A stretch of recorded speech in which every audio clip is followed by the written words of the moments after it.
The Indo-US civil nuclear deal, also called the 123 agreement, was signed. And ironically, while Prime Minister Dr. Manmohan Singh's government was trying to break nuclear apartheid, जो परमाणु रंग भेद नीति थी, उसको जब तोड़ने का प्रयास किया जा रहा था, हमारे परम मित्र जो उस तरफ बैठे हैं, उन्होंने क्या किया? वो 23 जुलाई 2008 को उस सरकार के खिलाफ, जो भारत की परमाणु रंग भेद से जो पीड़ित था, उसको तोड़ने की कोशिश कर रहे थे, उनके खिलाफ इस सदन में अविश्वास प्रस्ताव लेके आए। It is important that you reflect on your own conduct.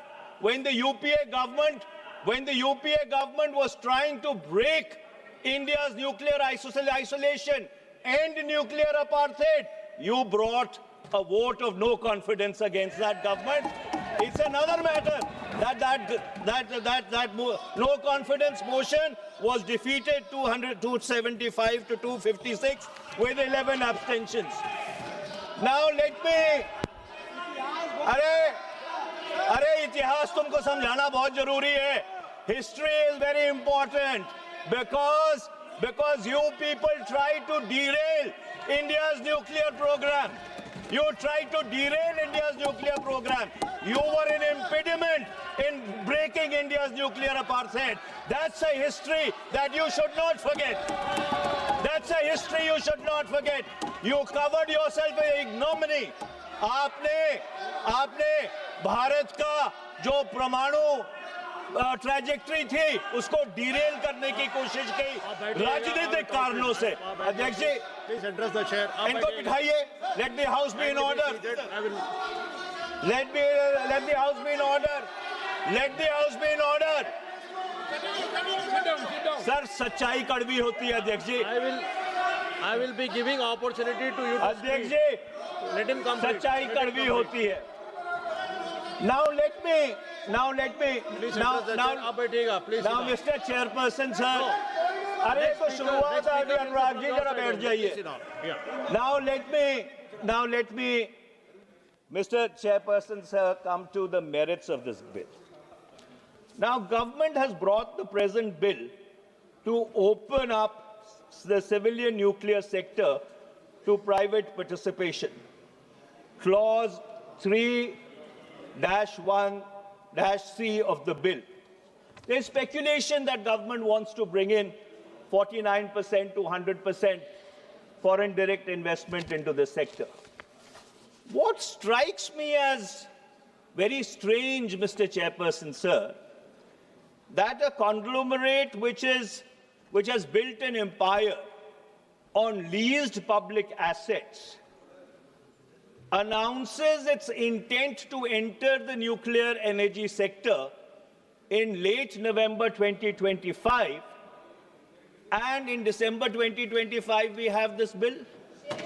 Is it a coincidence that the Adani group of companies announces its intent to participate in the civilian nuclear sector, and within a month we have this bill in the House? Is it a coincidence? I'm merely raising a question. I'm not imputing any motives. I am not insinuating anything. I am merely... One second, please. Honorable Minister, sir. Mr. Chair, I'm not yielding. I am not yielding. The minister can reply when he has to. No, I am not yielding. No, I am not yielding. No, I am not yielding. The Honorable Speaker asked me to be brief and not to touch upon the salient features of the bill. Otherwise, I was going ahead with that.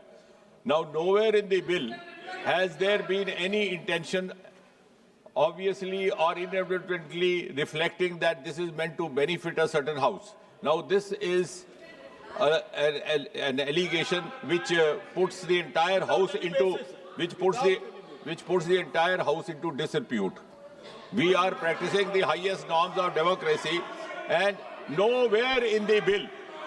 So this is totally an unfounded and a politically motivated charge which has no reflection on the body of the bill. आप बैठिएगा. Mr. Chairperson, sir. Honorable Minister has Mr. replied. Chairperson, sir, I wasn't making any insinuation. I wasn't imputing any motives. I was just saying that is it just coincidental that this has happened? Honorable MP, sir, you already mentioned it could be a So coincidence. let me go further, Mr. Chairperson, sir. And let me come to, since this bill seeks to repeal the Civil Liability for Nuclear Damages Act 2010. Let me also recap what happened in this House on the 25th of August 2010, since I had led the debate on that particular bill on that particular day in this very House. So on the 25th of August 2010, the then MOS Prime Minister's office, Mr. Jitendra Singh's predecessor, Mr. Prithviraj Chavan, came before this House and he said, and I quote, and I'm quoting from the proceedings of the Lok Sabha, "Sir, I have come before this House and say with all humility that there is an unprecedented political consensus across the political stream, including the civil society or whatever people we could bring on board. There was a slight contention about a few items. We explained the logic of why we brought in some of the amendments, particularly the amendment to Clause 17. Now, what is this Clause 17? Specifically, Clause 17B, let me read it out for the perusal of this House. So, the Civil Liability for Nuclear Damage Act 2010 said, and I'll read 17B, the operator of the nuclear installation, after paying compensation for nuclear damage in accordance with Section 6, shall have a right of recourse where B says the nuclear incident has resulted as a consequence of an act of supplier or his employee, which includes supply of equipment or material with patent or latent defects or substandard services. Now, this was a clause on which there was a consensus across the House, across all political parties, that this needs to be included. Now, let me contextualize it. Why was this important?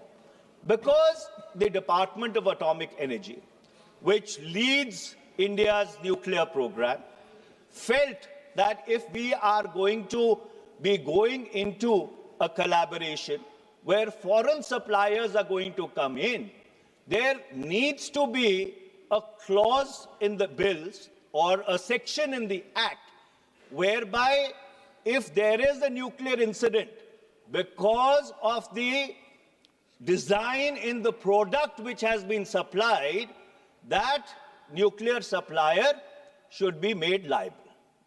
And this was supported by the then by the former External Affairs and Finance Minister of the BJP, who unfortunately had been expelled from the party in August 2009, came back on the 24th of June 2010, and this debate was happening in the August of 2008. And let me quote late Jaswant Singh Ji. So late Jaswant Singh Ji, while speaking on the bill, he says, it is really Clause 17B of the bill, dealing with the operator's right to recourse, or the right to recourse, which then became a bone in our throat. बोले वो हमारी गली में हड्डी फंस गई. You have worked overtime to remove that bone. So, late Mr. Jaswant Singh, the left parties, every other section of this House was unanimous that suppliers' liability should form a part of the civil nuclear liability regime. And what do I find? What I find is that when you read Clause 11 of the present bill, and the minister is here, if I'm making a mistake, I'm open to be corrected. But I did not find a single clause or a single word which says anything about supplier liability. The supplier liability has been completely removed.